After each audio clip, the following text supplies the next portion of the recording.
मैंने सभी को सुना, राज जी ने कहा, सुनीता जी ने कहा, विजय जी ने कहा, और सबके मन की जो पीड़ा और वेदना सामने आई। मुझे लगता है जितने भी 118 लोग यहाँ जुड़े हैं, ये सबके मन की पीड़ा है। क्योंकि बंगाल का नाम जब भी पिछले 20 साल से आया है तो किसी ना किसी गलत कारण और हिंसा के कारण ही आया है। ये वही बंगाल है जिसके बारे में हम हमेशा कहते थे कि अर्पण की भूमि है, ये तर्पण की भूमि है, ये शांति की भूमि है, ये क्रांति की भूमि है। ये रविंद्रनाथ टैगोर, अरविंद, विवेकानंद, सुभाष चंद्र बोस की भूमि है। ये जनगण मन से वंदे मातरम तक की भूमि है। लेकिन 2 मई से जो हमने देखा तो हिंसा का तांडव शुरू हो गया। जैसे ही इलेक्शन का रिजल्ट आया, 2 मई के बाद से ही लगातार सोशल मीडिया में वीडियोस आ रहे थे, लिखा जा रहा था, लोग अपनी अपनी बात कह रहे थे और वो कह रहे थे कि खेला होबे करके एक हुजूम आया, उनके पास देसी बम थे, हमारे घरों में फेंका, वहां से घरों के अंदर घुसे, लूटपाट की, हाथ में हसिया थी, लाठी थी, लोहे की रॉड्स थी, उसे आदमियों को मारा, औरतों के साथ दुर्व्यवहार किया, बच्चों को उठाकर फेंका और फिर घर को जलाते हुए आगे बढ़ गए। कितने ही वीडियोस ऐसे सामने आए, कितने ही लोगों की स्टेटमेंट्स ऐसे सामने आई। पूरे भारत के लोग सोच रहे थे कि आजादी के बाद ये सबसे बड़े लोकतंत्र में हो रहा है। इनका अपराध क्या है? इतना ही कि इन्होंने टीएमसी को वोट नहीं किया और सपोर्ट नहीं किया। लेकिन साथ ही लेफ्टिस्ट मीडिया, जो हमेशा से एंटी इंडिया रोल प्ले करता है, उसने क्या किया? पहले तो इन सब सोशल मीडिया के वीडियोस पर और न्यूज पे, समाचार पे वो म्यूटेड रहा, वो साइलेंट रहा। फिर उन्होंने 2-3 वीडियोस ऐसे जो फेक थे, जो कहीं और के थे, वो इसमें चला दिए, अपने ही पोर्टल से उनको दिखा दिया, अरे सारे के सारे वीडियोस फेक हैं। यानी 100 वीडियोस जो असल में आ रहे थे, जो लोग लुट रहे थे उनके वीडियोस आ रहे थे, साथ में 2 फेक वीडियोस ले आए और कंफ्यूजन क्रिएट कर दी कि सब कुछ फेक है। और लोगों ने कहना शुरू कर दिया, हाँ थोड़ी बहुत वायलेंस तो चल रही है, पॉलिटिकल वायलेंस है, ये कम्युनल वायलेंस नहीं है। बीजेपी या बाकी नेशनलिस्ट फोर्सेस इसको कम्युनल वायलेंस का नाम ना दें। कंफ्यूजन थी, क्लैरिटी नहीं थी। हमने जिया यानी group of intellectuals and academicians की ओर से एक टीम बनी, जिसमें यहाँ बहुत से लोग उपस्थित हैं आज। विजेता जी हैं, सोनाली जी हैं, श्रुति जी हैं, मोनिका अग्रवाल जी हैं, सभी लोगों की टीम बनी। हम लोगों ने तय किया कि असल में विक्टिम से बात करेंगे।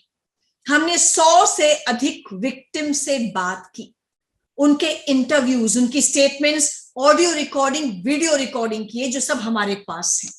उनमें से हमने लगभग 20 स्टेटमेंट्स जो हैं उसकी एक फैक्ट फाइंडिंग रिपोर्ट, ये रिपोर्ट बनाकर हमने होम मिनिस्ट्री को दी, जो अभी यहां लिंक में शेयर की गई है।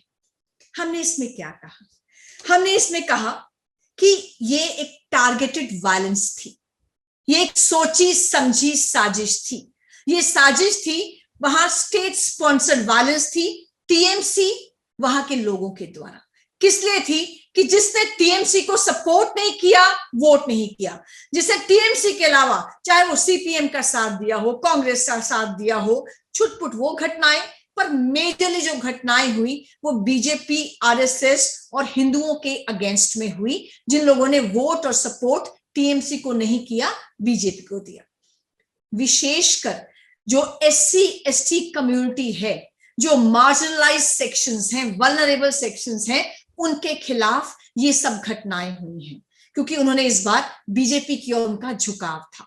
हमारी इस रिपोर्ट में जो 20 हमने स्टेटमेंट्स रिकॉर्ड की हैं, उसमें 8 शेड्यूल्ड कास्ट कम्युनिटी की बहनें हैं, जो एक है वो शेड्यूल्ड ट्राइब कम्युनिटी की बहनें हैं, और ग्रुसम अत्याचार किए गए, ग्रुसम अत्याचार किए गए।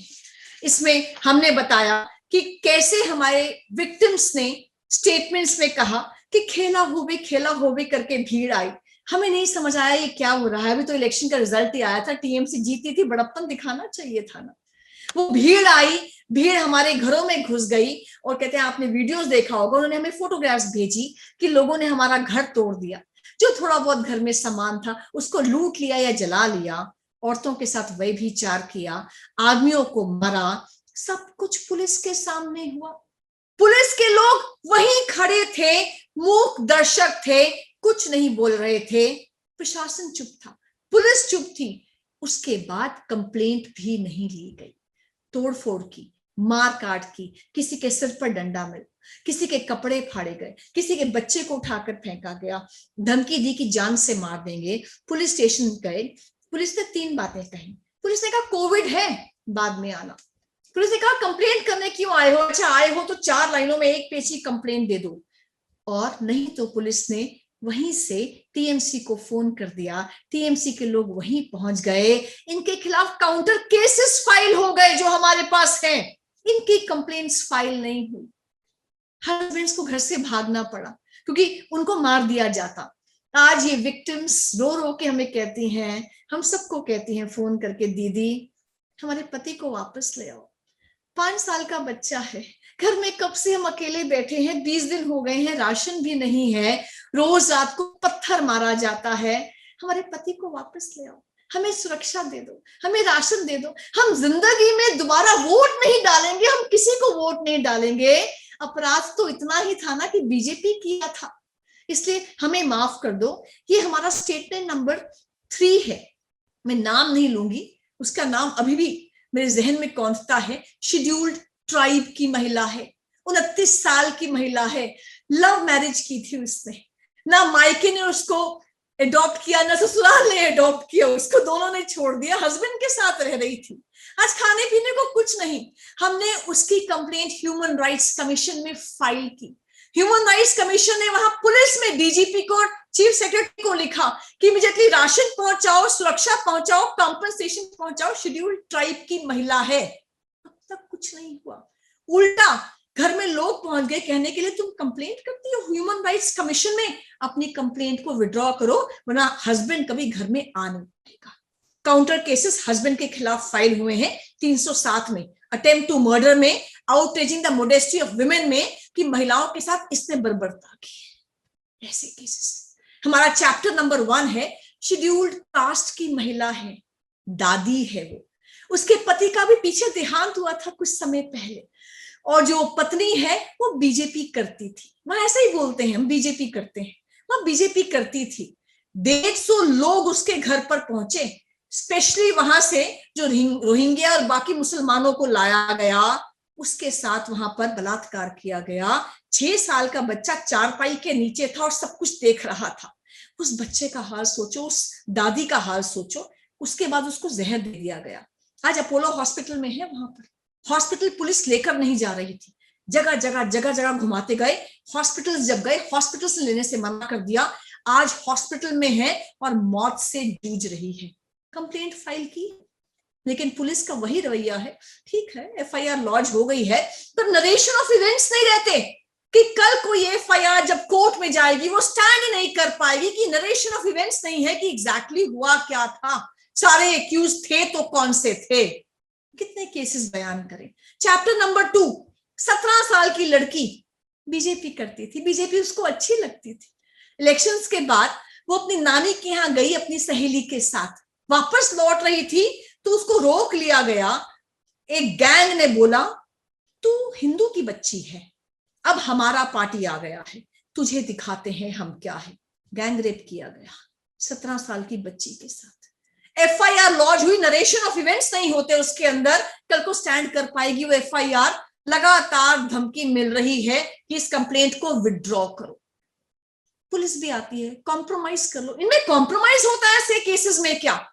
अनगिनत केसेस हैं। हमने बताया 100 से ऊपर विक्टिम से बात की है, 20 केस दिए हैं, बाकी दे रहे हैं, और हमने ठाना है कि एक एक केस से बात करके, जितना में हमारी सामर्थ्य है बात करने की, बात करके डिटेल में कंप्लेंट लेंगे। किसी की 4 लाइन की कंप्लेंट नहीं जाएगी, डिटेल में कंप्लेंट जाएगी, चाहे वो नेशनल कमीशन फॉर वुमेन को जानी हो, वो एससी कमीशन में जानी हो, वो एसटी कमीशन में जानी हो, वो बच्चों के कमीशन में एनसीपीसीआर में जानी हो, या बाकी जगह ह्यूमन राइट्स कमीशन में जानी हो। लगातार कंप्लेंट्स जाएंगी ताकि कल को सुप्रीम कोर्ट कोई एसआईटी बिठाए, कल को इनमें इंसानियत जगे, तो वहां वेस्ट बंगाल में ये एफआईआर लॉन्च हो, इन लोगों को अरेस्ट किया जाए अंडर एप्रोप्रिएट सेक्शंस, और इन बहनों को, बेटियों को, भाइयों को न्याय मिले। इनको सुरक्षा मिले, इनको कॉम्पनसेशन मिले, इनको राशन मिले, इन बच्चों को जो मेंटल ट्रॉमा से गुजर रहे हैं शक्ति प्रदान की जाए, मेडिकल हेल्प मिले। ये एक छोटा सा प्रयास हम सभी लोग मिलकर कर रहे हैं। अब बात आती है कि प्रेसिडेंट रूल लागू कर दो। प्रेसिडेंट रूल लागू क्यों नहीं हुआ? एक रोष था। हमने भी जब वीडियो देखे हमने कहा बर्खास्त करो इस सरकार को। ऐसी सरकार जो जान माल की रक्षा नहीं कर पा रही, इतनी एट्रोसिटीज यहाँ पर शेड्यूल कास्ट, शेड्यूल ट्राइब पर विशेषकर हो रही है कि कभी खड़े नहीं हो पाए। बर्खास्त करो ऐसी सरकार को। ऐसी सरकार को खड़े होने का जज्बा नहीं होना चाहिए। लेकिन हम डेमोक्रेसी में रहते हैं, हम लोकतंत्र में रहते हैं। ये जो कैंसर है ना हिंसा का, ये सीपीआईएम और जिहादी कैंसर है, ये आज का नहीं है बंगाल में। बंगाल का इतिहास अभी हम बात करेंगे, ये तो लंबे समय का, तो 100 साल का कैंसर है। इसकी ट्रीटमेंट भी वैसे ही करनी पड़ेगी। ये एक आइसोलेटेड इंसिडेंट नहीं है, ये पहली बार नहीं हुआ है। सोशल मीडिया के कारण सबके सामने पहली बार आ गया है। लोग कहते हैं प्रेसिडेंट रूल लागू करो ना। आर्टिकल 356 कॉन्स्टिट्यूशन का कहता है कि if the government in a state is unable to rule in accordance with the constitution of India, या लॉ एंड ऑर्डर ऐसा है कि स्टेट से बाहर की बात है तो सेंट्रल गवर्नमेंट इंटरवीन कर सकती है। आर्टिकल 355 कहता है कि अगर एक्सटर्नल एग्रेशन होता है या इंटरनल डिस्टर्बेंस होती है, सेंट्रल गवर्नमेंट मेजर्स ले सकती हैं। लेकिन आप देखिए 2 मई को जब चुनावों के रिजल्ट आए, उसके बाद 5 मई को जब ममता सरकार ने शपथ ली, उसके बीच में तो इलेक्शन कमीशन ही था ना। सीधी बात सुप्रीम कोर्ट में कही जाएगी कि प्रेसिडेंट रूल कैसे लागू कर सकते हो। ममता सरकार कहेगी हम तो सरकार में थे ही नहीं 3 दिन तक, जो भी हुआ 3-4 दिन तक हम तो वहां थे ही नहीं। इलेक्शन कमीशन से बात करो, बाकियों से बात करो, वी वर नॉट देयर। हम तो जब से आए हैं सब कुछ ठीक हो ही रहा है।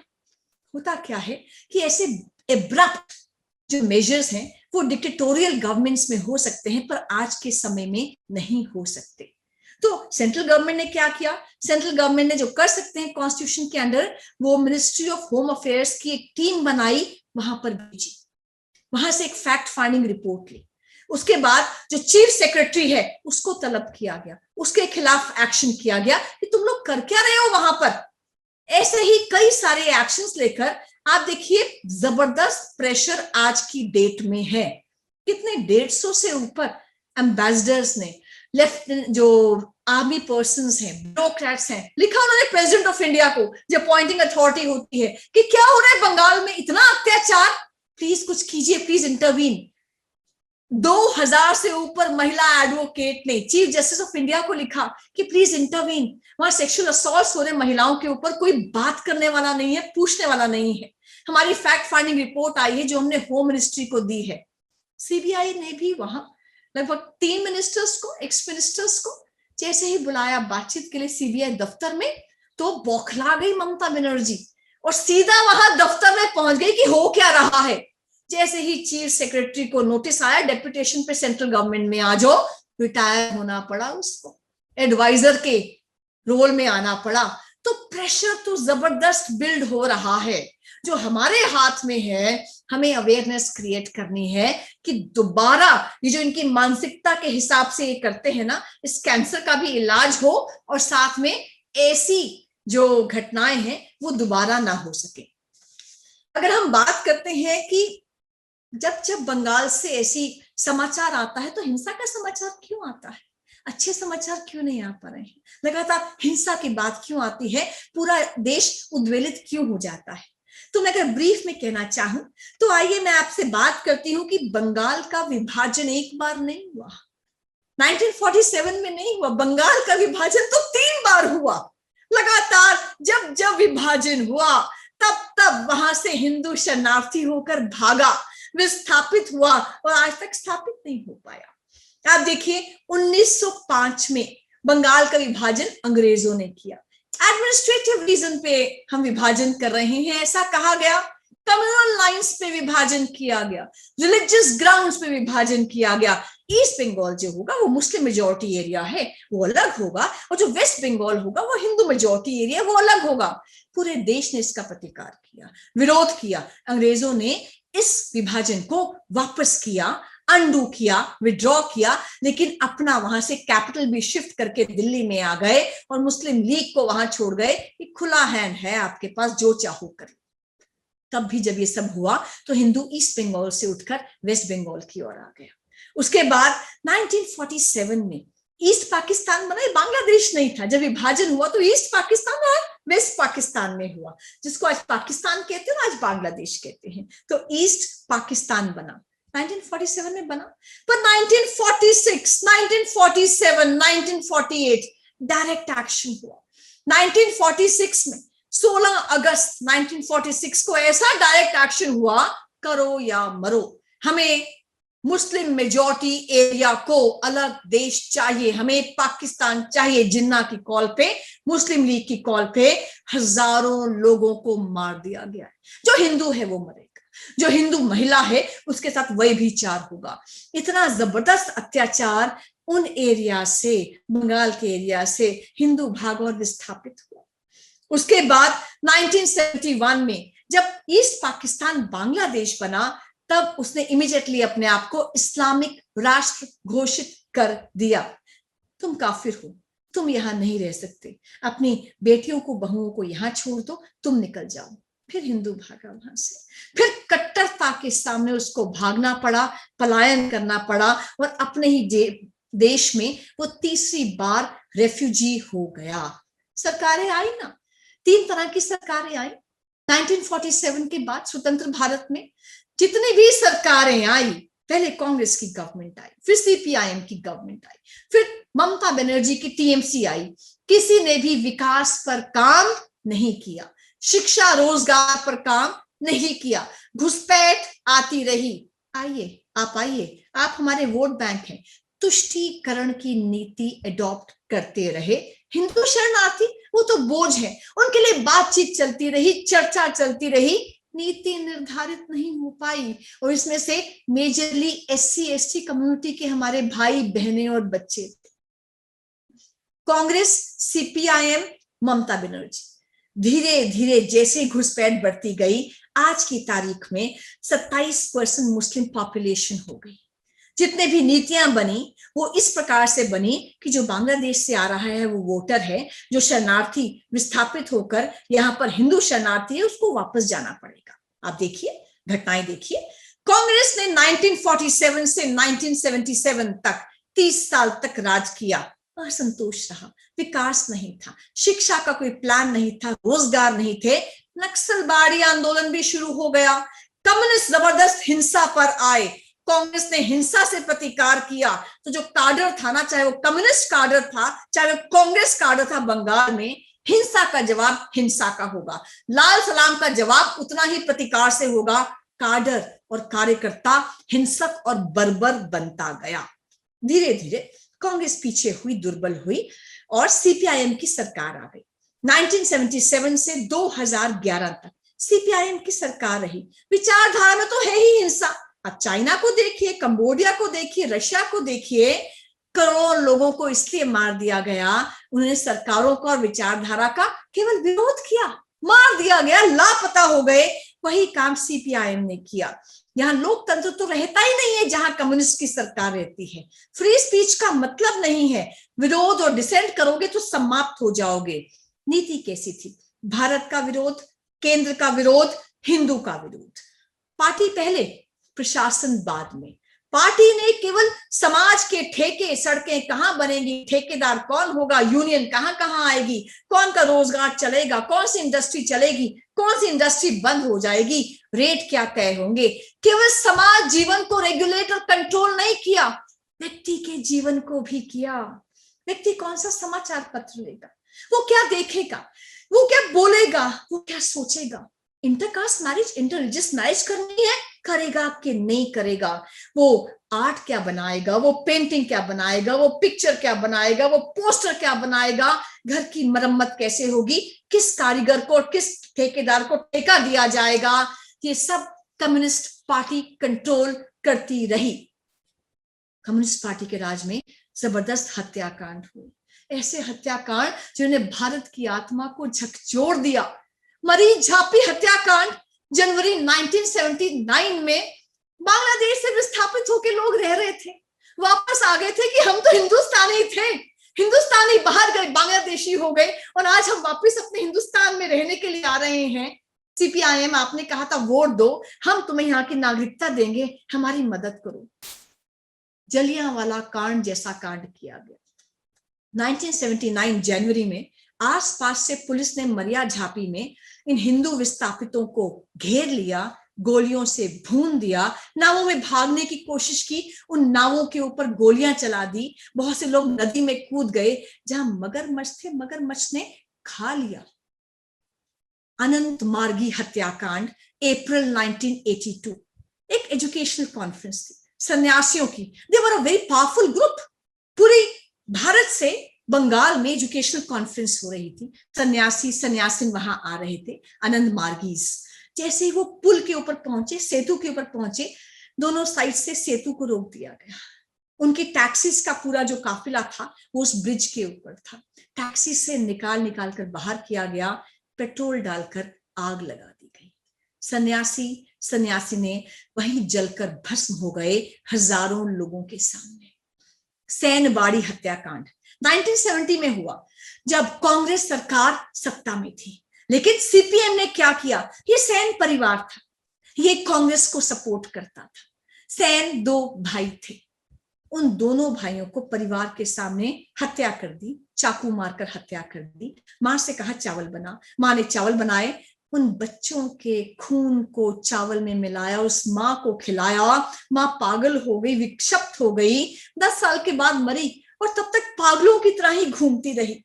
यानी इतनी अशांति, इतनी असुरक्षा, कोई विकास नहीं, जबरदस्त असंतोष। सीपीआईएम जहां जहां होती है, चाहे वो केरल में होती है या त्रिपुरा में होती है या वेस्ट बंगाल में होती है, उनके आगे कोई खड़ा नहीं हो सकता, वो समाप्त कर देते हैं।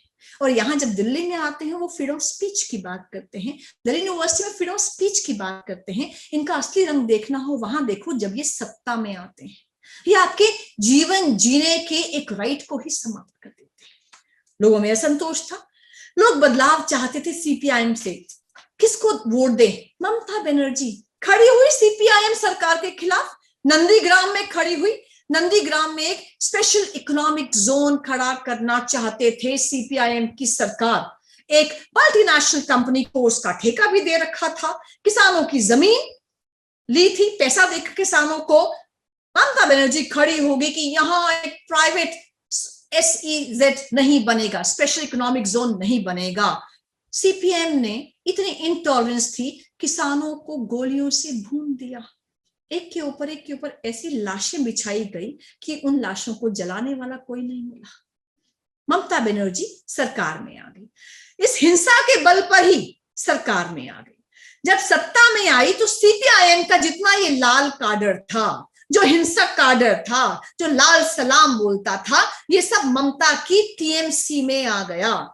जब ममता की टीएमसी में सारा सीपीआईएम का काडर आ गया, लाल सलाम करने वाला काडर आ गया, बर्बर काडर आ गया, और साथ में 27% जो मुस्लिम वोट है, जो जिहादी वोट है, वो भी, अरे 27% मुस्लिम वोट आ रहा है, सत्ता में तो हम ही रहेंगे, ये वोट हमारे पास रहेगा, नीतियां ऐसी बनेंगी तो हमें कोई डिगा नहीं सकता।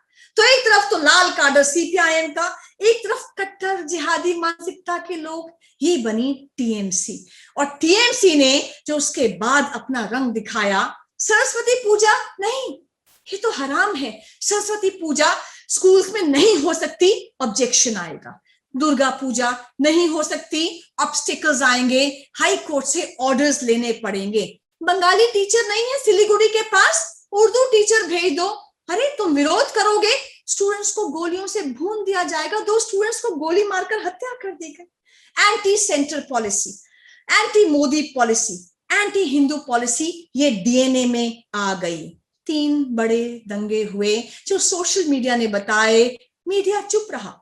2016 मालदा, लाखों लोगों की भीड़ आ गई, बॉर्डर टाउन में आ गई, और वहां कालियाचक पुलिस स्टेशन को जला दिया। क्यों जलाया? क्योंकि बॉर्डर एरिया का ये पावरफुल पुलिस स्टेशन था। यहां पर जितना भी इलीगल काम होता था उसका रिकॉर्ड मौजूद था, ड्रग्स का, स्मगलिंग का, ह्यूमन ट्रैफिकिंग का, भूत तस्करी का रिकॉर्ड सब जलाकर भस्म कर दिया। 2016 दिसंबर दूलागढ़ की घटना, किसी एक नेता ने 1 साल पहले कहीं पर बाकी भारत में मोहम्मद साहब के बारे में टिप्पणी कर दी थी। लाखों लोगों की भीड़ इकट्ठी हो गई, एक सिरे से हिंदू घर और बाजारों को तहस नहस करती हुई, महिलाओं के साथ व्यभिचार करती हुई निकल गई। हिंदुओं का पलायन हो गया। बशीर हाथ की घटना, 17 साल का लड़का फेसबुक पे एक पोस्ट ही तो की थी, जो भी इंडियन लॉ है उसके हिसाब से वो पनिश होगा, law will take its own course. नहीं, पुलिस स्टेशन को घेर लिया गया, इस लड़के को हमारे हवाले करो, और फिर से वही लूटपाट, आगजनी, हिंदुओं को टारगेट किया गया। TMC has always been against free speech, dissent. लोगों को लगा हमारी आस्था का अधिकार नहीं है, हमें अपने धर्म पालन का अधिकार नहीं है। लोग फिर से बदलाव चाहने लगे, लोग राष्ट्रीय विचार की ओर आए। 2016 में बीजेपी को 10% वोट मिले। 2017 में जब रामनवमी के जगह जगह पर कार्यक्रम हुए, 20 लाख लोगों ने पार्टिसिपेट किया। हैरान हो गए, दमन चक्र बढ़ गया।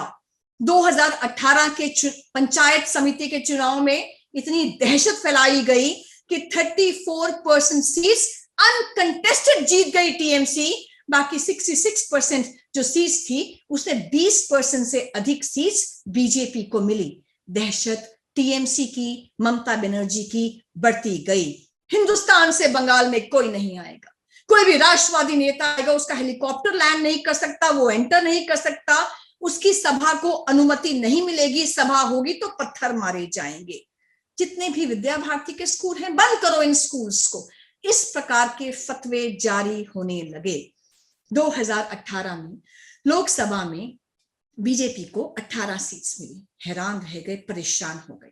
2019 में जब सीएए की घोषणा हुई, मौका मिला विरोध का, सेंटर का विरोध, इस लॉ का विरोध, पार्लियामेंट का विरोध। इतना विरोध हुआ सीएए की घटना पे, ऐसा लगा यानी 4-5 दिन तक क्या भारत का अंग ही नहीं है। इतना विरोध, चारों ओर विरोध, एक लोकतांत्रिक प्रक्रिया से पास हुए लॉ का विरोध। आप सुप्रीम कोर्ट जा सकते हो, आप नहीं जा रहे। आप पीसफुल प्रदर्शन कर सकते हो, आप नहीं करे, आप विरोध करोगे, आप सरकारी संपत्तियों को नुकसान पहुंचाओगे। सेंट्रल गवर्नमेंट इंस्टीट्यूशंस अटैक किए गए, रेलवे प्रॉपर्टीज को अटैक किया गया, हाईवेज को रोका गया। अब आया 2021 का विधानसभा का चुनाव। ओपिनियन पोल्स कह रहे थे बीजेपी बढ़त की ओर है। जब रिजल्ट आया तो ध्यान में आया कि 3 से 77 सीट्स बीजेपी ने ली, टीएमसी को 2013 सीट्स मिली, सीपीआईएम और कांग्रेस 0 हो गई, उनका 25% वोट शिफ्ट हो गया। एक टैसिट अंडरस्टैंडिंग रही टीएमसी की, कांग्रेस की, कम्युनिस्ट की। उसके बाद खेला हम सबके सामने आ गया, और खेला ऐसा था, ऐसे हिंसा का तांडव था कि आपने लोकतंत्र में वोट डाला है, आपने सपोर्ट किया है, घर के बाहर आपने झंडा लगाया है, बीजेपी की सभा में गए हो, आपको जीवन जीने का हक नहीं है। ये हक आज पूरा हिंदुस्तान मांग रहा है, बंगाल के लोग मांग रहे हैं। और इसीलिए जिस जिस व्यक्ति को, क्योंकि उन्होंने किसी भी राष्ट्रवादी पार्टी को सपोर्ट किया और टीएमसी को अपोज किया, उनको विक्टिमाइज किया जा रहा है, उनको मारा जा रहा है, उनके साथ व्यभिचार हो रहा है। हमारी आशा ही नहीं, पूरा विश्वास है कि जितनी भी राष्ट्रवादी शक्तियां हैं, सब की सब उनकी कंप्लेंट्स लेंगी, उनकी कंप्लेंट्स यथास्थान पहुंचेंगी, सुप्रीम कोर्ट में पहुंचेंगी, सभी कमीशंस के पास पहुंचेंगी, चाहे वो विमेन कमीशन है, चाहे वो एनसीपीसीआर बच्चों का कमीशन है, उसके बाद ह्यूमन राइट्स कमीशन है, एससी कमीशन है, एससी कमीशन है, सबके पास पहुंचेंगी।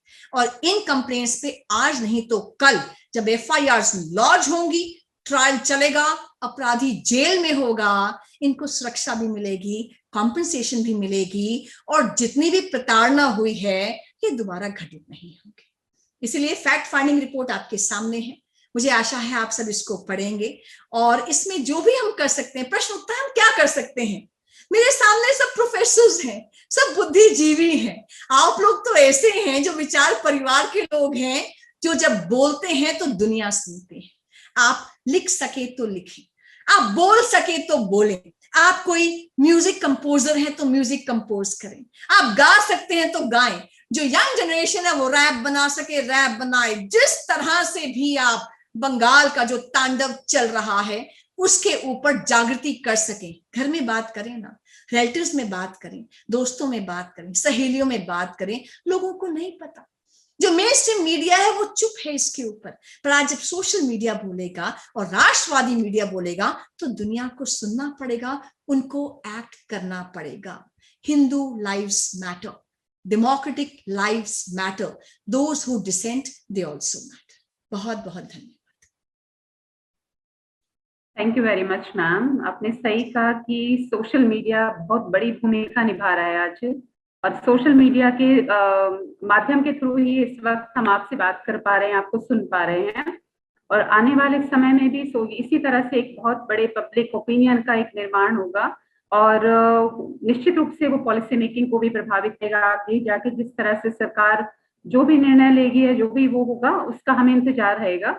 लेकिन फिर भी मैम एक दो क्वेश्चंस हैं जो आपने कहा सब उससे सहमत होकर उसी पे अपना सबने कंसेंट दिया है, बट फिर भी एक दो क्वेश्चंस हैं जो अगर आप कहेंगे तो मैं आपके सामने रखना चाह रही हूँ। एक डॉक्टर अभिषेक कुमार हैं, हमारे कुलीग हैं, कालिंदी कॉलेज में मैथ्स डिपार्टमेंट से हैं।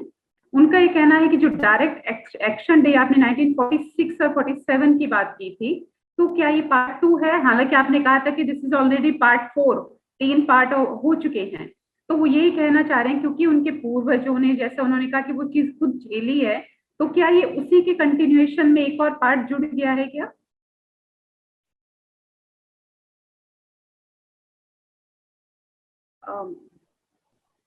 मैम आप म्यूट हो गए हैं शायद।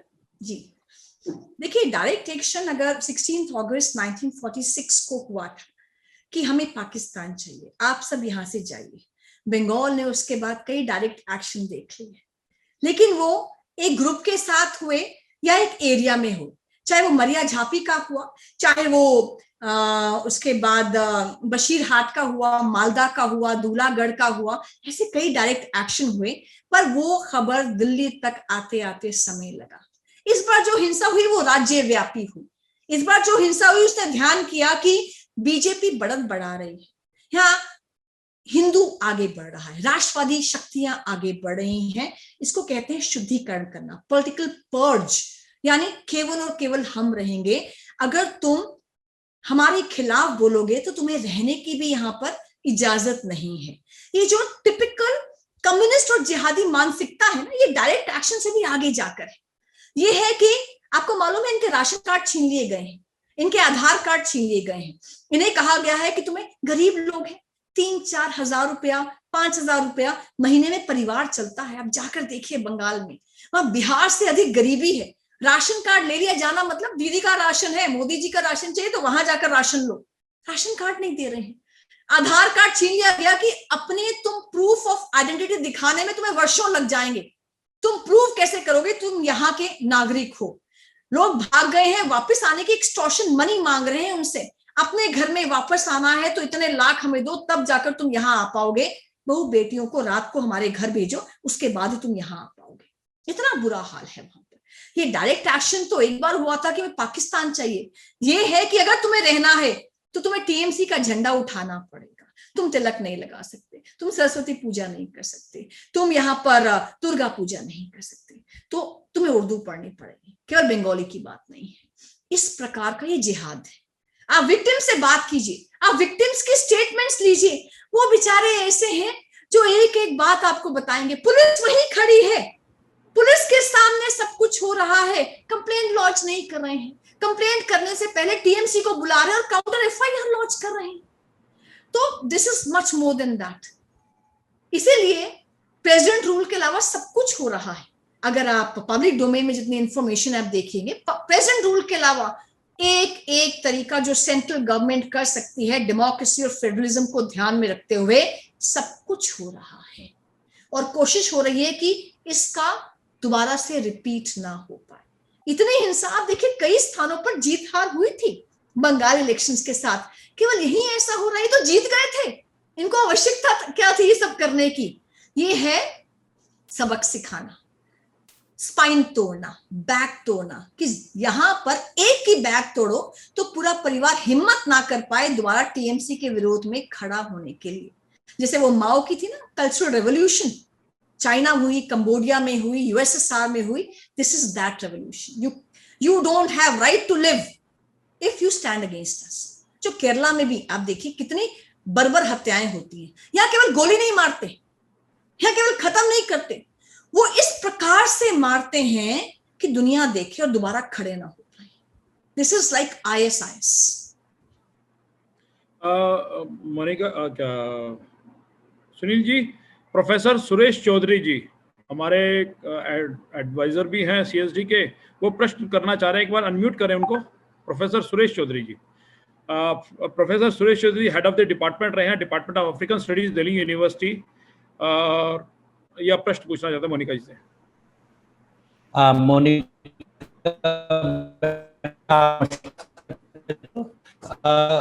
मेरे संज्ञान में जो आया है वो ये कि इस पूर्व नियोजित दंगों में जो है, जिसमें बेघर बहुत हुए हैं और बंगाल छोड़कर भी काफी गए हैं, इसके अंदर रोहिंग्या और बांग्लादेशी मुस्लिम पर्टिकुलरली इसका एक विशेष रोल है।